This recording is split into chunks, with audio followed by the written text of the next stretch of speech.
Hello everyone, welcome to the ESL Vainglory Cup Series. I am Jason Kaplan, joined by Don John. Didn't mess up 3 times running. I'm so proud of myself. That's and we've got, well, it is. We'll see how long it lasts actually today. We have quite a few good games coming your way. Today is the Cup number 6, and it's with the latest patch 1.5 with now Fortress available and being played actually in this tournament. It won't be in the first game, I think, from what we've seen so far. It hasn't been banned out necessarily. It could be a pick, and you've had some time. I think you said earlier on that you've actually been able to play him once or twice. Yeah, once or that's totally true. Once or twice, I had a bit of experience, but not too much. We saw him a couple of times in other tournaments, VGL, and actually saw him getting banned a lot as well. I think it was like a syndrome of like he's new, we don't know what he does, we don't know what he's good or bad with, so let's not even bother trying to go with them, kind of thing. And then not to mention, there's a lot of nerfs too. A lot of nerfs that made me sad because there was one character in there in particular, one hero, that helped me climb the ranks into rank 7 with my like 30 games played. Scarf, his passive took a massive hit. It was 4% burn damage over time of max health, plus 2% for every auto attack done, up to 10%. It's now down to 1.5 and plus 1.5, so a major nerf to his early game presence and his early game power. But his ratios were tweaked a little bit off of his other abilities. They buffed him there as well a bit, and actually for me is playing him and seeing him less and less actually in public use and especially in tournaments. Yeah. So he's not the insta lock anymore, and he's not the insta ban anymore. Well, considering he hasn't been banned out so far, and this is the first time. I'm looking back at the bans we had in the last cup number 5. It was Scarf, Taka Scarf. That's like only one ban went for Taka. Yeah, and against whom though? That would be interesting. It was against Aegis. Against a really well-known. I can't remember his name off the top of my head. I believe it's someone. I'm not quite sure. It's a really well-known Taka player. So they banned him out, and unfortunately, his Scarf that he played. I remember that game in particular. He wasn't being aggressive early on. Whereas really powerful Jewel was also tweaked a little bit. Yeah, we can be kind of happy or sad, depends on how much you played her or played against her. But still strong. Her, yeah, still strong, and Thunderstrike is still good. I mean, they saw what happened on ESL. They saw that 2,149 damage, I believe, into Team Red 1. Like just best Celeste, just like 700 crits. Yeah. It was ridiculous. And then we also had Vox tweaked a little bit. Yes. By tweaked, I mean he was nerfed. You can help explain how it kind of works, but his B ability only bounces now to 2 targets instead of 3, so it reduces your wave clear, and also I think the crystal ratio on that was nerfed. Right. Yeah, and they went from 50% down to 35% in crystal ratio, and I had the feeling that they did that with the bounces. That there are only 2 bounces anymore. Especially for enemy laners to not get hit as often from those bounces, and especially the wave clear is not that good anymore. I mean, it's still pretty good if you play Vox lane, but yeah, I think they did a good job, and he's way more balanced. Balanced, probably. Yeah, balanced. We might not see. Was it Fuji? Fuji was Iraqi Zoro. Both, but Iraqi Zoro is more famous on Vox. Okay, Iraqi Zoro. And then we had Saw. His ult was he was. I heard mixed things. I was listening to the Eastern Asian tournament the other day, and they were saying, well, one of them was saying that it was a nerf, and the other one was saying it was actually a buff because now his ultimate can crit. It acts more like a basic attack, so you can do a ridiculous amount of damage with it really quickly. For Saw, yeah. And I'm curious if actually we played it all. No. Nope, still won't be played. No. And then we don't know if they're going to. I heard a couple of times that he's actually very, very good with Fortress. And good synergy there. Hadn't quite seen it. I feel like you can't kill him if you have Fortress lifesteal buff on the someone and he was attacking that target and he has his own lifesteal too. I feel like he just won't die unless you stun him. Yeah, I would love to see it, reflex block it. Yeah, maybe we'll see a little bit more diversity in comps. We also had Koshka. Her base damage was nerfed, but the crystal ratio was increased off her passive. So she can do a little bit more damage when she builds more crystal power, and it doesn't force her to go tanky as much. I think the whole idea behind all of that is basically they had the feeling that because Koshka and Taka are the only 2 assassins in the game right now, and they had the feeling we saw a lot of Koshkas actually going for tank builds. For going for a contract, and then most likely in Aftershock some mid game, but probably fountains and crucibles and stuff like that. Whatever your enemy team is building, for sure. And I had the feeling, and I read the note to the patch actually to the balance for Koshka, and I think Captain Nido wrote that, and he said basically they want to bring her back to a people playing her actually as an assassin. Yeah, instead of just like a tank absorbing all the damage. Yeah.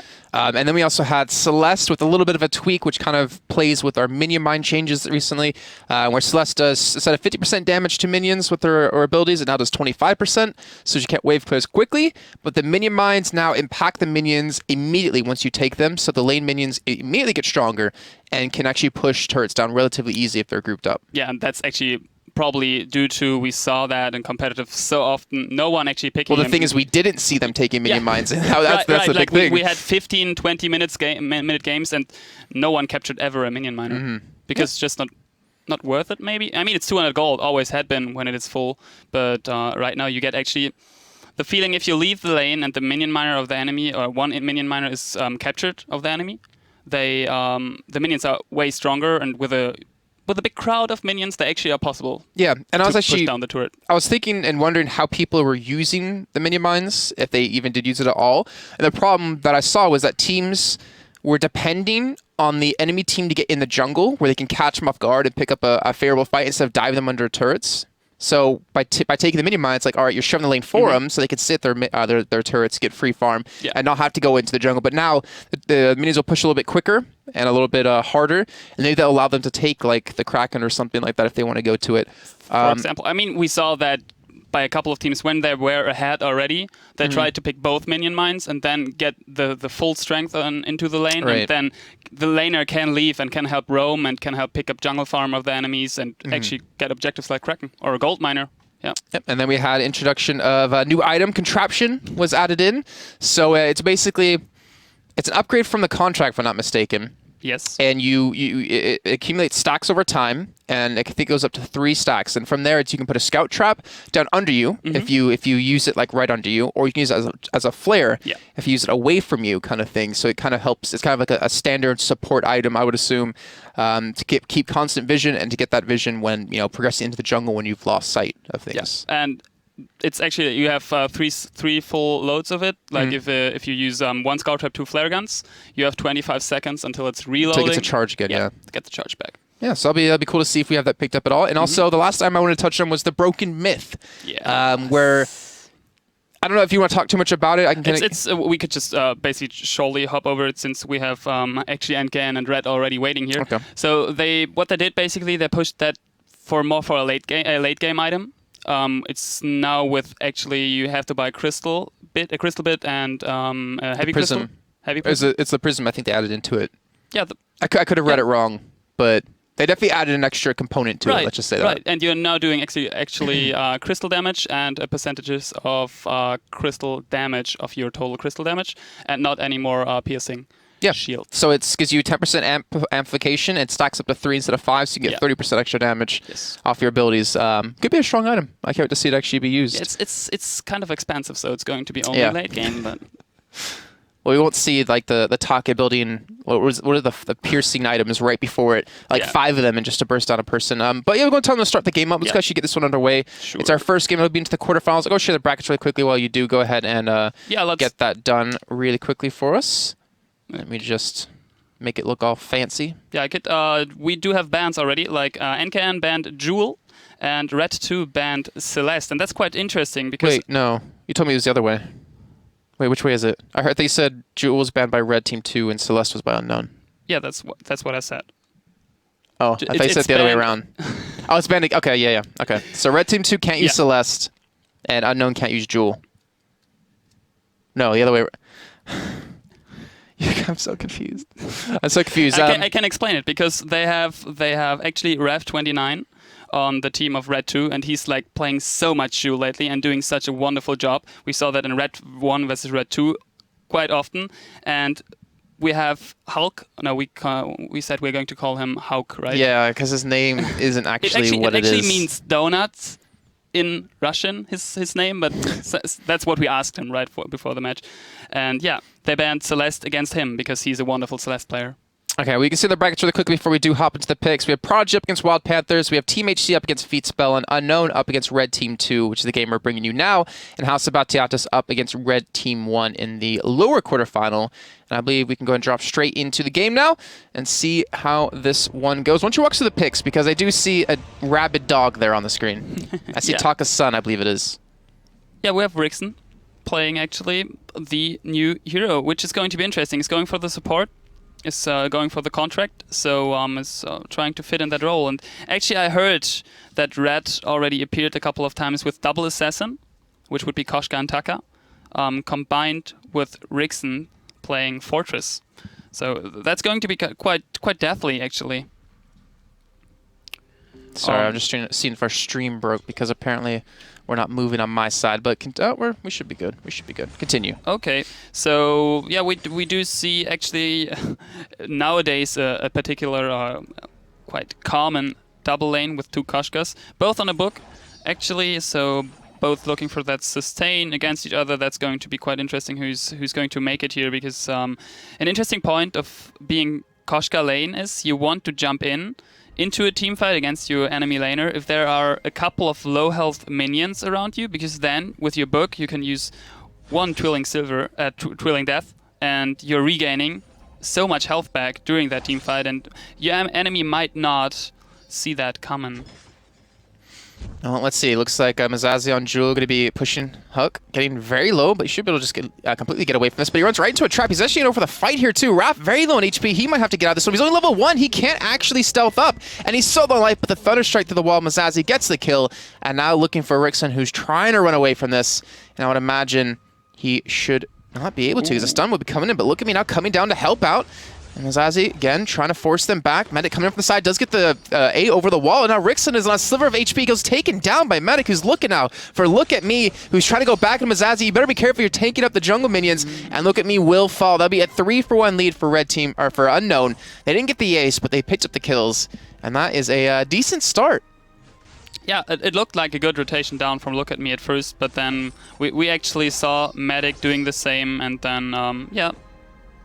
Basically, Mosazi played it better in that moment. I think a big thing was levels too. Yeah, was that Raph was 1 and he didn't have his B ability up to like even get away. Yeah, and Mosazi could use his Rocket Leap and his Thunder Strike because he used the stun perfectly on Rixen. So perfect.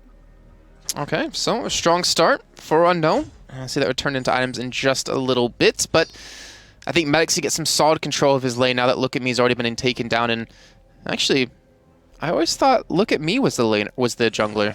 He was the jungler. I don't think they have like really so they don't have set roles. They just do roles. Set characters that they play. Set heroes. Since you're not a real laner with, I do at least have the feeling and the experience you're not the real laner with Koshka because you're roaming lots normally, and since they are both, it's no really laner right there. It's more like two assassins in the lane trying to farm as fast as possible, hit level 6 as fast as possible. Look how low they are. Yeah, and yeah, that's it's going to be interesting though how the builds are going to change between those both. Well, keep in mind the scout traps now actually explode after 1.3 seconds instead of 1.2, so they put a little bit more of a delay on. But Look At Me, he might fall for the jungle to come in. Rixen is overextended, but Raph trying to come in, trying to go straight for Hawk. He can't fortunately get him down just yet, but they keep their teammate alive. And that is the most important part of that. And so like we were saying, the scout traps, a little bit longer delay. Also, the jungle camps near the jungle shop no longer have a big minion there. They're all actually two small ones and have a little bit of an increase in gold on them. I think it was like about 8 gold increase that you get from each. And then the big one that doesn't give you the region actually gives you like 20 more. So a little bit more of an increase in general in terms of the jungle and overall gold. So what they did there, they tried to move the gold amount from the jungle further into the backside of each side, so it's not as worse if you're getting like stomped back into your own jungle, and you actually have the chance to capture up the gold back here. And yeah, and you're totally right. It's 3 gold more for the smaller minions, and they increased health by 100 from 150 to 250. Yeah, my math's never been good, so I'm not really too ashamed to say, oh, you're like, that's not fair. You're looking at it on your screen. I was trying to do it from memory. Oh, 41 to 75 gold for the big monster. Okay, so a pretty big increase. Yeah. 34 that's gold increase, exactly. Yeah. There we go, math. Same school, kids. But here we go. Looks like Rixen might get engaged on nice scout trap. Actually, not going to catch on anything. Raph right onto him. That was a perfect leap straight onto him. And now Medic being forced back yet again. He will fall for this one just a few seconds. And it looks like Rixen might be the one to pick up that kill. But now Rixen might be the next casualty in this fight as Mazazi and Hauk are trying to chase him down. They finally do get him, but Raph now at level 5. He's ahead of Hauk, who was level 2 before in a level 2v1 battle. And he will go back in. The jump not going to connect. And that allows Raph to escape. 5-3 Unknown. still maintain their lead, but that was a really questionable fight.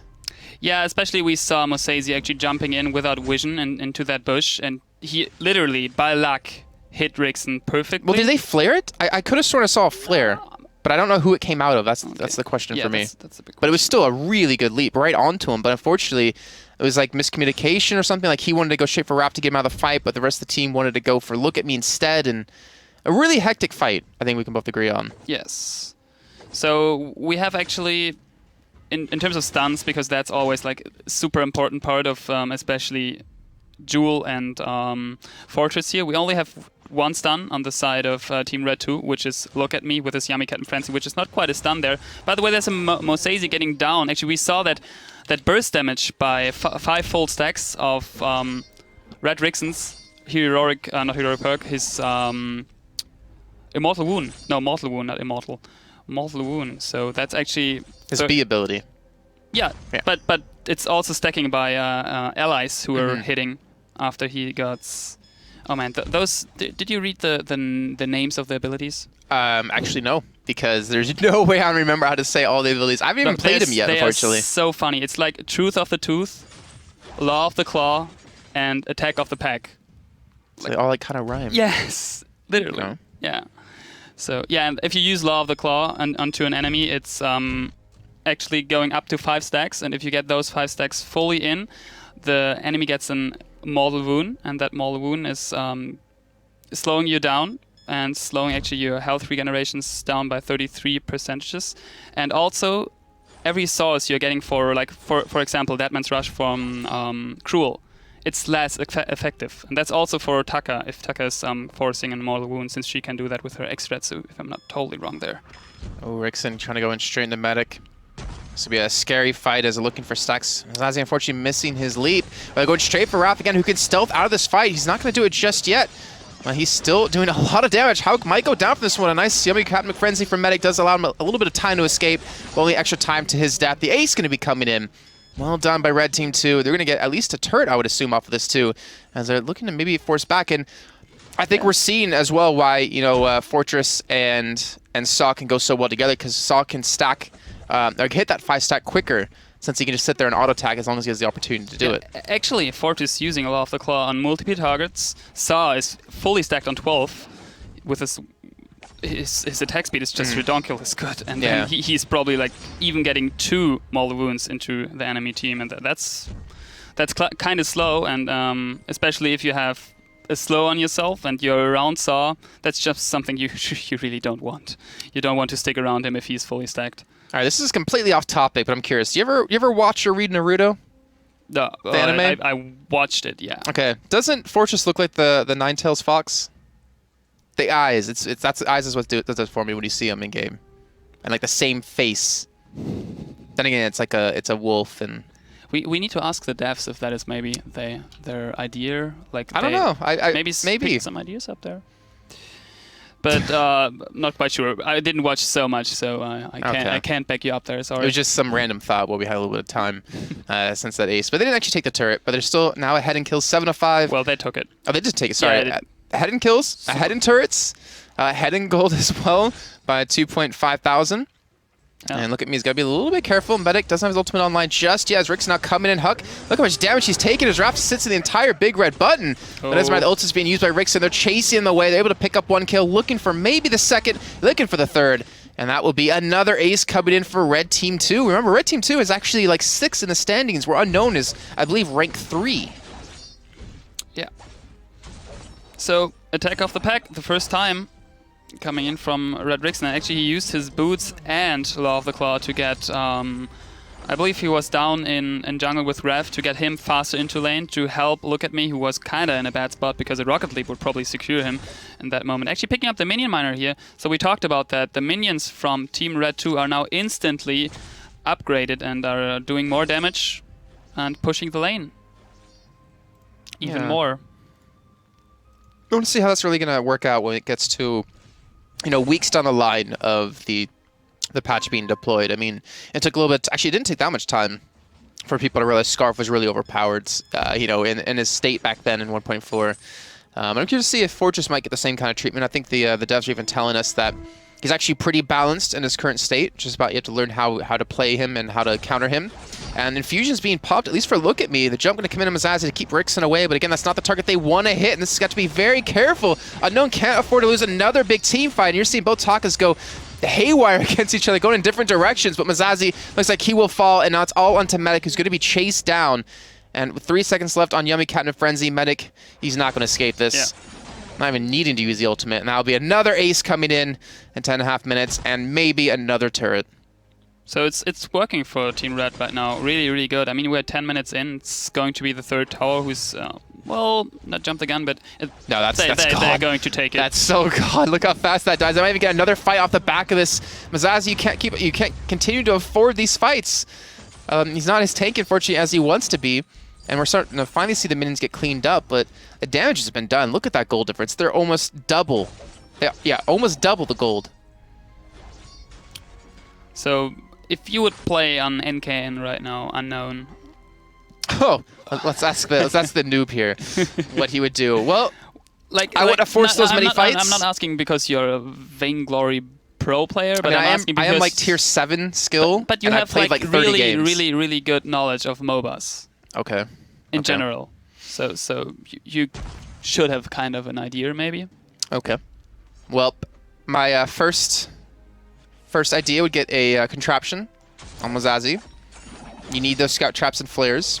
You cannot afford to fight in the jungle. You can't afford a team fight anymore against Red Team 2. There's just no way. You've fallen behind in levels, fallen behind in items. They should not be pushing out of their I think lane or the space, their base this far. Obviously, they want to contest something, but they can't really afford to anymore. With both mini mines taken, they can just get a free flow of minions into their base. And I would want to say also, this is something I haven't seen too much in Vainglory. I'll get to that point in actually just a second, as it looks like Medic might get caught out and looks like he might fall from this one. A nice stun for Mazazi. Those stuns up the entirety of all the ultimates out of Rickson, but you know what? The damage still is not there. Medic, he will fall in just a split second. Look at me, staying alive with the help of the fountain, and another ace coming in. That's the fourth ace of the game, if I'm not mistaken, or at least the third ace of the game. 3 for Red Team 2. But one thing we have not seen, freezing a lane. At all, no. Yeah. We don't see teams ever do that. You sit there, you just hold the minions back from the turrets, don't let them actually attack it, don't let the turrets clean it up, and you just last hit, last hit, last hit. You get so many minions you can attack, and then you get a lot of gold income from that. But now they're just going to lose the game because they forced another fight when they shouldn't have. Oh, look at him, he's going down though. Ref trying to get some damage down. He's getting Yummy Cat and Frenzy by Medic. Is now invisible and actually going to backport Sneaky. Invisible back here because that is actually possible. He's just popping out of it. Rocket Leap on top, getting blocked. And he should go down. Meanwhile, Fortress, though, backed. Yeah, I agree. I totally agree on that. So I don't know why we don't see teams do that. I mean, it kind of makes sense. Well, it doesn't make sense at this point in the game that teams don't do it because you're not losing anything by freezing the lane. Like you lose control of your own jungle a little bit, which you need to get vision. Well, they don't have control of the jungle anyways right now. I mean, the thing is they keep trying to go for catches, but if you don't have scout traps, you don't have flares to spot the other team, then it's like you're just going to force yourself into getting aced again and again, which we've seen now 3 times for them. Why not freeze the lane? Let them come to you. The Kraken, when that comes up, then you're kind of forced to leave your lane because you have to deal with him somehow. You can't just let the other team take him because by the time... Well, considering you can't take a 3-on-3 fight and win, you can't take a 3-on-3.5 or 4 fight when you have the Kraken added to your team, or it's the other team. So... if you say freezing the lane, they should just stay here, right there where Ref 29, Look at Me, and Rickson are jumping in, using the Yummy Cat and Frenzy on Hulk, actually. A Rocket Leap coming in, but not really securing him. Yeah. Did they Crucible that stun? Wow, that was... They tried to. Nice ult, though, catching all 3 members, but, well... Unfortunately, he didn't build damage at all. Yeah. And, like, these scout traps are... I mean, yeah, I can understand, but you didn't even fight near him. Oh, that's probably some scout traps for Ref, since he is possible to. You want to see if he's in a back door? Invisible, okay. But well, GG. That explosion sounded way different. Did it? Wait, was there actually? There was actually an explosion. There usually isn't there? There is one. Okay. Yeah. Then just deaths or something. You're always losing. That's why you can't see it. Yeah, no, you can't I'm always winning, actually. If you look at my history, I think if the devs can pull it up, they would see I have like 15 wins out of 16 last games. Pretty good at this game. Either way, We do have, what is this, 3-3-12 for Look at Me, 6-2-12 for Rickson, and 10-2-8 for Raph. Taka really pulling through. Fortress, any thoughts on that? Actually, do you have any thoughts on how that kind of went? How Fortress especially how it worked out. I mean, we saw actually one particular moment. I would love to see that on an instant replay right here. We saw Look at Me in a bad spot. We saw a Rocket Leap coming in. It was not connecting to him. Like, he was not stunned out of it, but it was super close. And we saw actually Fortress using boots, and then he was able to use Law of the Claw and pulling Rev with him, since he is getting movement speed out of that as well if he's like targeting an enemy. And they jumped in and they wrecked the team of NKN. So I like how Rickson played him. I mean, he's support and is 6-2-12. That's just perfect. Yeah. Out of 19 kills, 6-12. That is. It's hard for me to judge how he worked out for them when it was such a one-sided game. You know, like, any character can look really strong if you completely snowball a game, right? Yeah, that's again, true. I've heard he's really squishy. The engage we saw in the beginning, he didn't really offer too much, it seemed. I think he's more of like a late game support, especially with the stacks, like his B ability. Mm-hmm. Getting your teammates to proc the stacks is really difficult when they don't have, a lot of attack speed in the beginning. I'm just curious to see if he's going to be played more, and if so, how he'll do then. Like, when they're behind, seeing a team come back with Fortress, to me, would show his true power than to seeing a team use him that's just completely stomping over another. Maybe next match. Maybe. Who knows? Maybe. Yeah, guys, we're going to go to a quick little break. When we come back, we'll be kicking up, I believe, our first semifinal. Yeah, sure. Yeah, first semifinal. I'll let you know who it is in the wait screen when we do get there, and we do have information of who it's going to be. But guys, we'll be back in about 5-10 minutes time, and we'll see you then.